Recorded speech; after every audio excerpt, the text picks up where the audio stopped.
Assalamualaikum warahmatullahi wabarakatuh. Waalaikumsalam warahmatullahi wabarakatuh. Hamdan wa syukran lillah, salatan wassalaman ala rasulillahi, amma ba'd. Wa qala Allah ta'ala fi kitabihil karim, a'udhu billahi minasyaitanir rajim.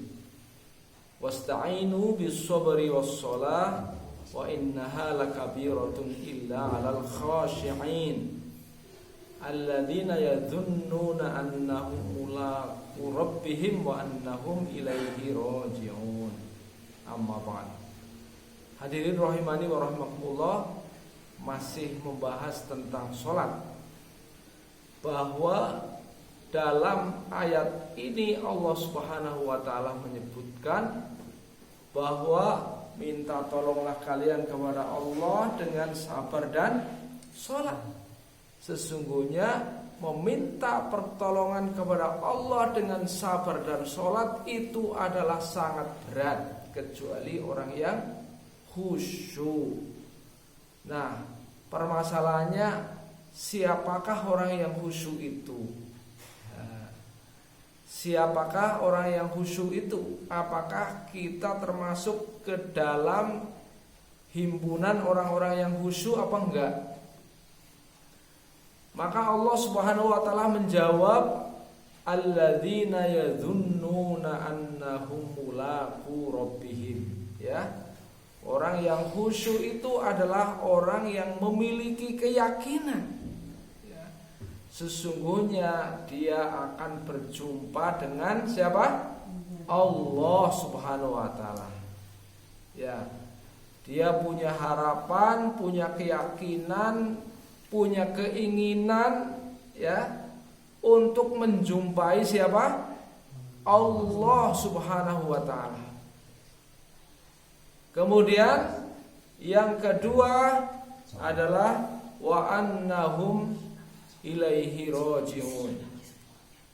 Yang kedua adalah mereka juga punya keyakinan bahwa dia pasti akan kembali kepada Allah. Ya, sekarang kita bahas orang-orang yang punya keinginan, ya, punya keyakinan, punya harapan untuk berjumpa dengan Allah. Itu siapa mereka kira-kira?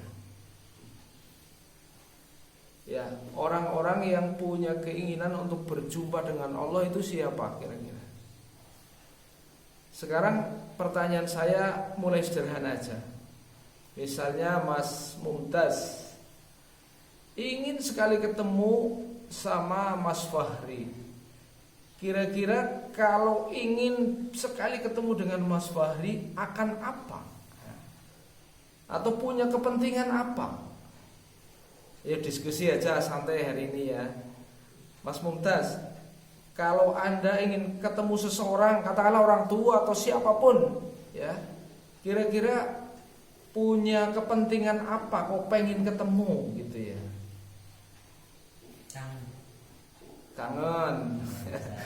Oke, ya, karena ada rasa kangen, boleh-boleh saja, ya kan?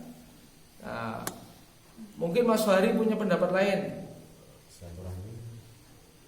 Ya, silaturahmi kan bentuknya nanti silaturahmi, tapi dalam hati kepengen banget ketemu seseorang itu didorong oleh apa kira-kira? Kalau Mas Mumtaz kayaknya didorong oleh rasa kangen katanya, ya. Kalau Mas Fahri bila pengen ketemu banget, pernah nggak pengen ketemu seseorang, entah itu orang tua, entah itu teman, entah itu siapa, pengen banget ketemu, pernah nggak? Apa dorongan dia pengen ketemu itu? Ya, salah satunya kangen. Kangen salah satunya, ya, salah duanya. Salah duanya Pak. Ya, pengen main bareng gitu. Pengen main bareng. Substansinya pengen main bareng itu apa itu? Pengen mencurahkan isi hati gitu, atau pengen ditemani bareng gitu, ya, pengen ditemani, ingin menjadi pendamping, ya, ingin mencari pendamping yang menemani. Oke. Iya, bisa-bisa aja kan. Ya, Mbah, kira-kira gimana Mbah pendapatnya? Mbah Tegar. Pernah nggak pengen ketemu, ya? Kira-kira apa itu? Anunya, motifnya. Ya. Tadi sudah kangen, terus kepengen ditemani bareng. Apalagi pengen mencari solusi, ya kan? Aku pengen banget ketemu Abah lah. Ini saya punya permasalahan ini, pengen ya cari solusi. Ya, bagus, Mas Ben. Kalau ya nggak boleh nyontok. Kreativitasnya sendiri. Ayo. Orang pengen ketemu itu apa, Ben? Menurut pendapatmu? Disiapkan yang lain ya. Jemput apa? Ya. Jemput.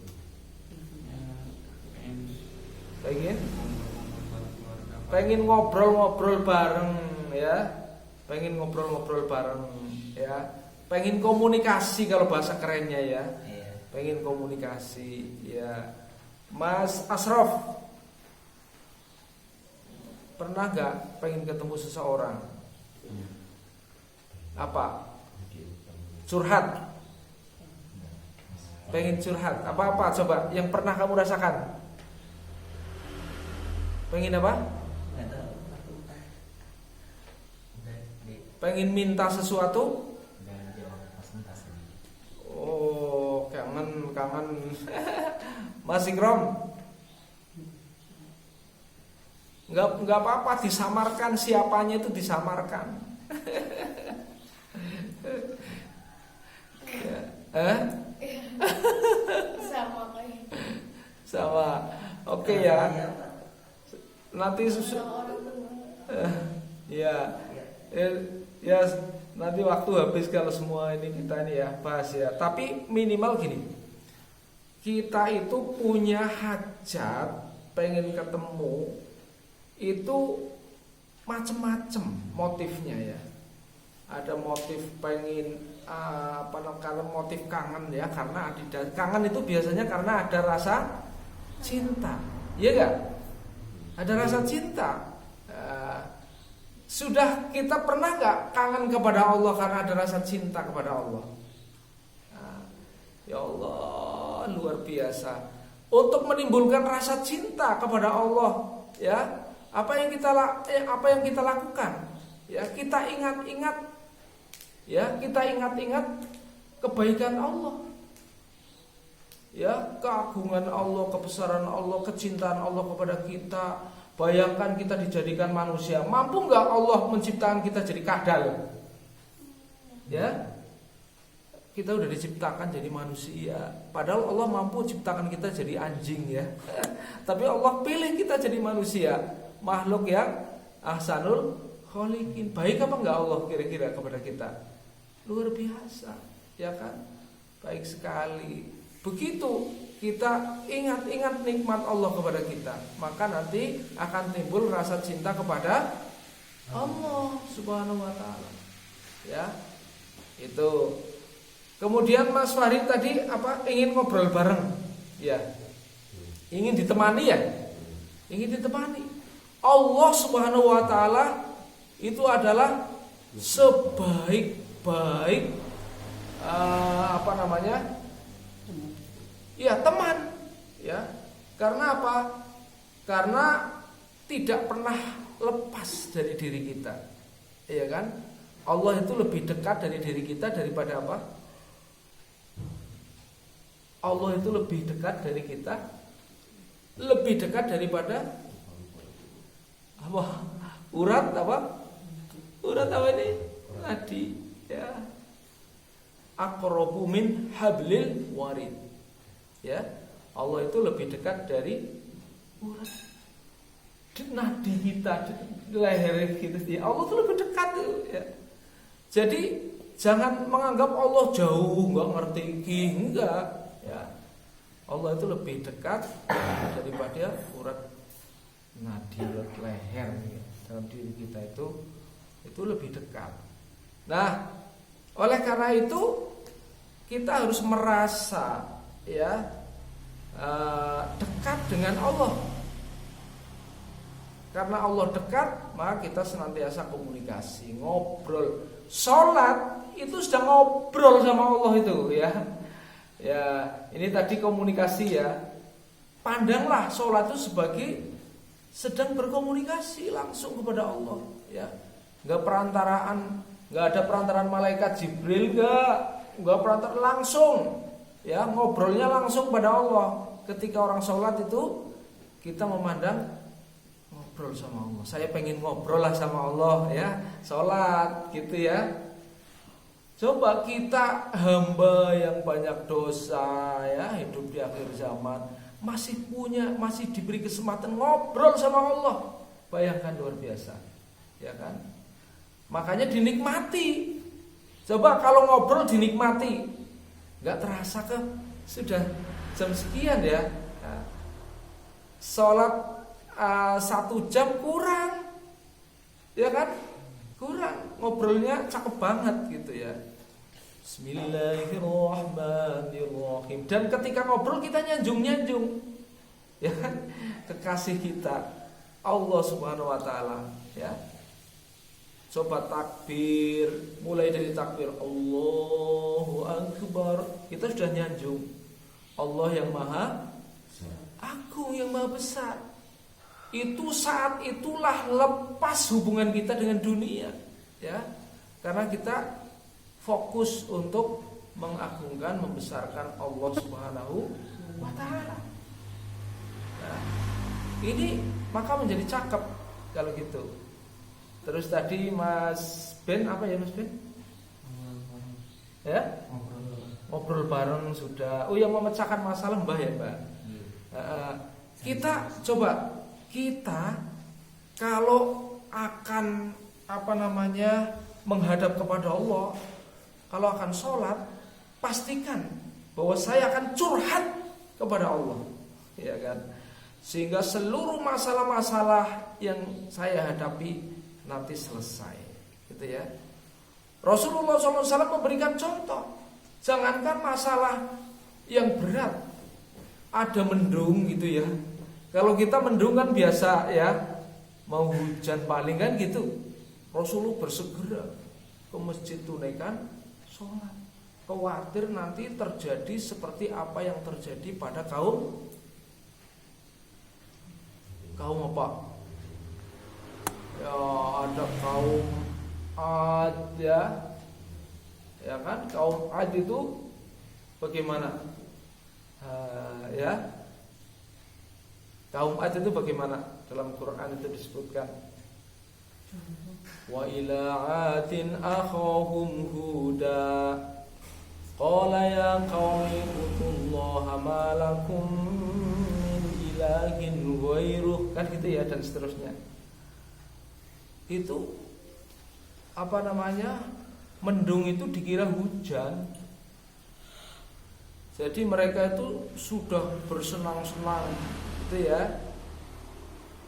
Tetapi akhirnya justru mendung itulah menimbulkan malapetaka bagi mereka, karena mereka pernah nantang ya kepada nabinya, tunjukkan azab mana yang kamu janjikan Tuhanmu. Ya, akhirnya Allah turunkan hujan berapa? 7 hari 8 malam atau 8 malam 7 hari ya, sehingga mereka bergelimpangan mati ya. Padahal tubuh-tubuh mereka kekar dan kuat-kuat. Allah ditantang ya kan. Harusnya kan kita curhat sama Allah agar masalah kita dipecahkan, ya kan? Malah nantang Allah, minta mana tunjukkan azab yang dijanjikan ya.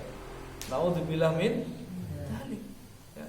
Jadi kita akan menghadap kepada Allah dengan penuh senang, penuh gairah ya. Karena apa? Karena saya akan curhat kepada Allah, zat yang memiliki kekuasaan mutlak. Allah mampu memecahkan semua permasalahan, apalagi masalah saya ya, di hadapan Allah kecil. Begitu rasanya ya. Sehingga ketika akan menghadap Allah rasa senang. Karena apa? Allah lah yang mampu. Begitu. Ya. Saya kira itulah kehusyuan ya. Jadi kehusyuan datang kepada kita ketika kita meyakini ya, kita akan bertemu dengan Allah dan Allah mampu mengatasi segala problem dalam kehidupan kita, dan kita pun pada saatnya akan kembali kepada Allah selama-lamanya. Nah, harapan perasaan yang seperti itu akan terinternalisasi dalam diri kita sampai terbangunlah sebuah karakter ya, kepada Allah Subhanahu wa taala. Hanya berharap, memohon, meminta kepada Allah Subhanahu wa taala. Ya, begitu. Terima kasih atas perhatian dan mohon maaf atas segala kekurangan. Billahi taufiq wal hidayah. Wassalamualaikum warahmatullahi wabarakatuh.